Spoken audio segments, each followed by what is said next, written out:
মৰমৰ ছাত্ৰ-ছাত্ৰীসকল, আজিৰ ভিডিঅ'টোৰ জৰিয়তে ক্লাছ 5ৰ আমি আৰু আমাৰ পৰিৱেশৰ 6 নম্বৰ পাঠ অসমৰ প্ৰাকৃতিক সম্পদ আৰু সংৰক্ষণ তাৰে অনুশীলনীখিনি আলোচনা কৰিম। গতিকে দেৰি নকৰাকৈ বলা আমি আৰম্ভ কৰোঁ। 48 নম্বৰ পেজত আমাক অনুশীলনীটো দিয়া আছে। এইটো চোৱা, 1 নম্বৰত দিছে উত্তৰ লিখা। ক নম্বৰ প্ৰশ্নটোলৈ মন দিয়া। প্ৰাকৃতিক সম্পদ বুলিলে কি বুজা? এই প্ৰশ্নটোৰ উত্তৰ কি হ'ব বলা আমি চাওঁ। মই কিতাপৰ পৰা ডাইৰেক্ট তোমালোকক দেখুৱাই দিম উত্তৰটো কি হয়, তোমালোকে বহীত ধুনীয়াকৈ লিখি ল'বা। এতিয়া আমি এই প্ৰশ্নৰ উত্তৰটো চাওঁ। এই প্ৰশ্নৰ উত্তৰটো তোমালোকে প্ৰথম পেজটোতে পাবা। এইটো চোৱা, প্ৰকৃতিৰ পৰা আহৰণ কৰিব পৰা মানুহৰ ব্যৱহাৰৰ উপযোগী সামগ্ৰীবোৰক প্ৰাকৃতিক সম্পদ বুলি কোৱা হয়। ইয়াৰ পৰা ইমানখিনি লিখিবা। এতিয়া খ নম্বৰ প্ৰশ্নটোলৈ মন দিয়া। নৱীকৰণক্ষম আৰু অনৱীকৰণক্ষম সম্পদ বুলিলে কি বুজা?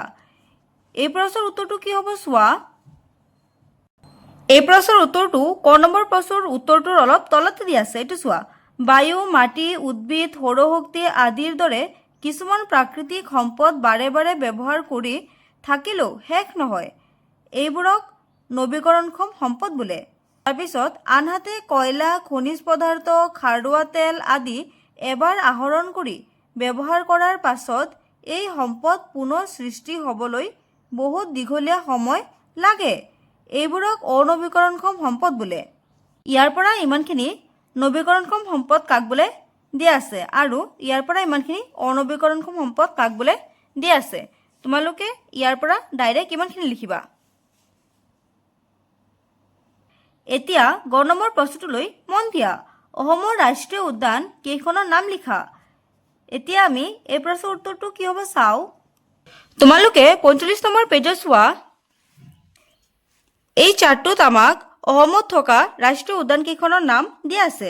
এইটো চোৱা, ৰাষ্ট্ৰীয় উদ্যান কাজিৰঙা ৰাষ্ট্ৰীয় উদ্যান, মানাহ ৰাষ্ট্ৰীয় উদ্যান, নামেৰি ৰাষ্ট্ৰীয় উদ্যান, ডিব্ৰু-চৈখোৱা ৰাষ্ট্ৰীয় উদ্যান, ওৰাং ৰাষ্ট্ৰীয় উদ্যান, ৰায়মনা ৰাষ্ট্ৰীয় উদ্যান আৰু একেবাৰে শেষৰটো হৈছে দিহিং পাটকাই ৰাষ্ট্ৰীয় উদ্যান।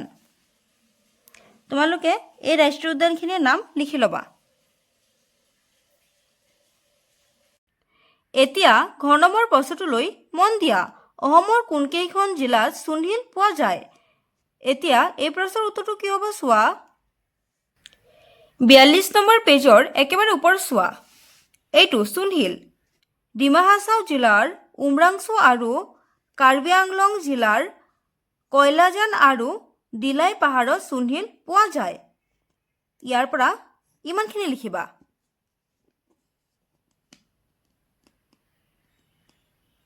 এতিয়া ঙ নম্বৰ প্ৰশ্নটোলৈ মন দিয়া। অসমৰ বনাঞ্চলত থকা 4বিধ প্ৰাণীৰ নাম উল্লেখ কৰা।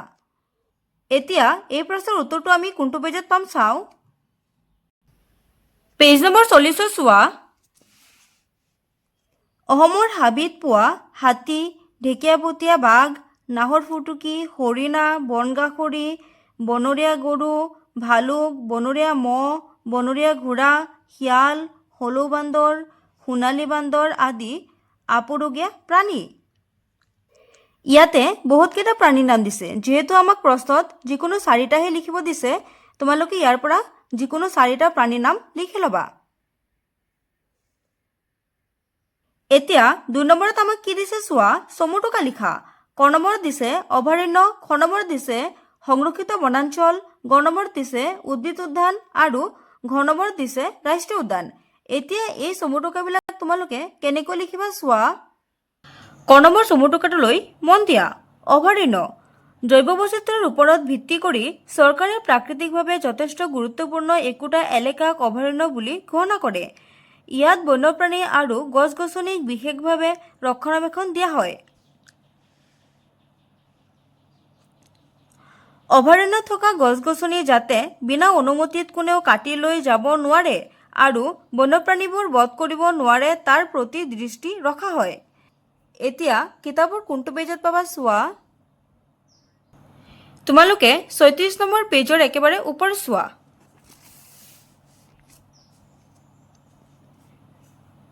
এইটো ইয়াৰ পৰা ইমানখিনি। এতিয়া খ নম্বৰ চমু টোকাটোলৈ মন দিয়া। সংৰক্ষিত বনাঞ্চল। বনজ সম্পদ চহকী প্ৰাকৃতিক অঞ্চল কিছুমানক চৰকাৰে সংৰক্ষিত বনাঞ্চল হিচাপে ঘোষণা কৰে। এই সংৰক্ষিত বনাঞ্চলসমূহত থকা উদ্ভিদ আৰু প্ৰাণীৰ সুৰক্ষাৰ ব্যৱস্থা বন বিভাগে লয়। এতিয়া কিতাপত চোৱা 45 নম্বৰ পেজত চোৱা। এইটো ইয়াৰ পৰা ইমানখিনি। এতিয়া গণব চমু টোকাটোলৈ মন দিয়া। উদ্ভিদ উদ্যান। উদ্ভিদ উদ্যানত থকা বিভিন্ন প্ৰজাতিৰ উদ্ভিদ সংৰক্ষণ কৰা হয়। এই উদ্যানত উদ্ভিদবিলাকক চিনি পাবৰ বাবে প্ৰত্যেকডাল উদ্ভিদৰ গাত স্থানীয় নামৰ লগতে বৈজ্ঞানিক নামৰ ফলক লগোৱা থাকে।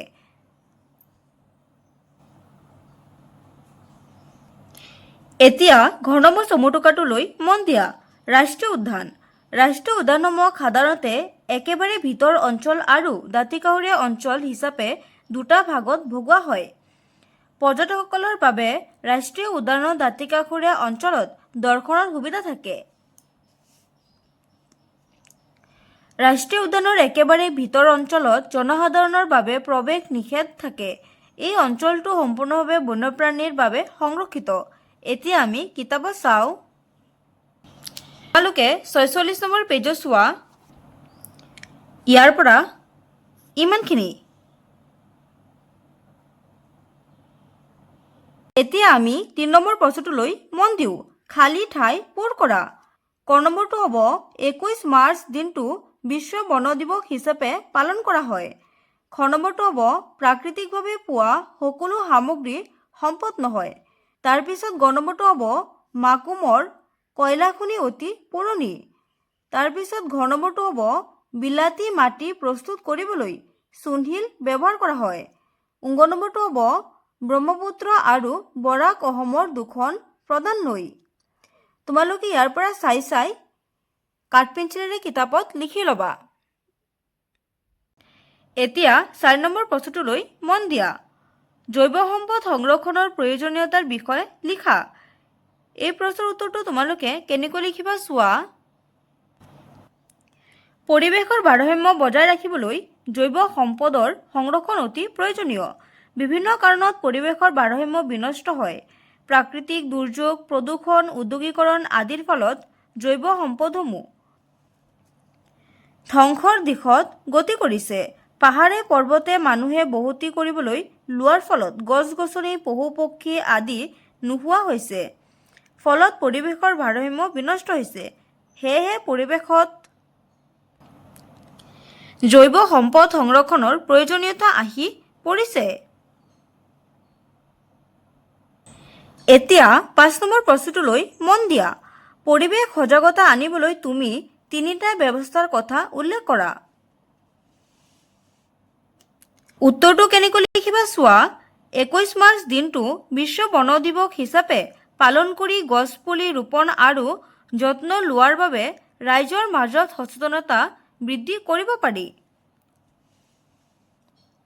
তাৰপিছত 2 নম্বৰ দি লিখিবা 22 মাৰ্চ দিনটো বিশ্ব জল দিৱস হিচাপে পালন কৰি পানীৰ সংৰক্ষণ, সুৰক্ষা আৰু সঠিক ব্যৱহাৰৰ বিষয়ে সজাগতা আনিব পাৰি। তাৰপিছত 3 নম্বৰ দি লিখিবা 5 জুন তাৰিখে বিশ্ব পৰিৱেশ দিৱস হিচাপে পালন কৰি পৰিৱেশত সজাগতা আনিব পাৰি। এতিয়া আমি কিতাপত চাওঁ। 47 নম্বৰ পেজত চোৱা। এইটো চোৱা। পৰিৱেশ সংৰক্ষণৰ ক্ষেত্ৰত সজাগতা আনিবলৈ জনসাধাৰণে লোৱা কিছুমান ব্যৱস্থা সম্পৰ্কে জানিলো আহা। তোমালোকে ইয়াৰ পৰা অলপ মিলাই পেলাই লিখিব পাৰা। মই ইয়াৰ পৰাই তোমালোকক মিলাই পেলাই লিখি দিছোঁ। এতিয়া 6 নম্বৰ প্ৰশ্নটোলৈ মন দিয়া। শুদ্ধ উত্তৰটো বিচাৰি লিখা। ক নম্বৰ প্ৰশ্নটো চোৱা। তলৰ কোনখন ৰাষ্ট্ৰীয় উদ্যান হয়? 1 নম্বৰ দিছে ৰায়মনা, 2 নম্বৰত গৰমপানী, তাৰপিছত পবিতৰা, তাৰপিছত চক্ৰশিলা। উত্তৰটো হ'ব ৰায়মনা। তাৰপিছত খ নম্বৰ প্ৰশ্নটো চোৱা। তলৰ কোনবিধ অসমৰ ৰাজ্যিক পক্ষী? 1 নম্বৰ দিছে মইনা, 2 নম্বৰত দিছে ময়ূৰ, 3 নম্বৰত ধনেশ, আৰু 4 নম্বৰত দিছে দেওশা। তো উত্তৰটো হ'ব দেওশা। মৰমৰ ছাত্ৰ ছাত্ৰীসকল, আজিৰ ভিডিঅ'টো ইমানেই আছিল। যদি ভিডিঅ'টো ভাল লাগে তেনেহ'লে লাইক কৰিবা, শ্বেয়াৰ কৰিবা আৰু যদি মোৰ চেনেলটোত প্ৰথম তেনেহ'লে ছাবস্ক্ৰাইব কৰিবা। ধন্যবাদ।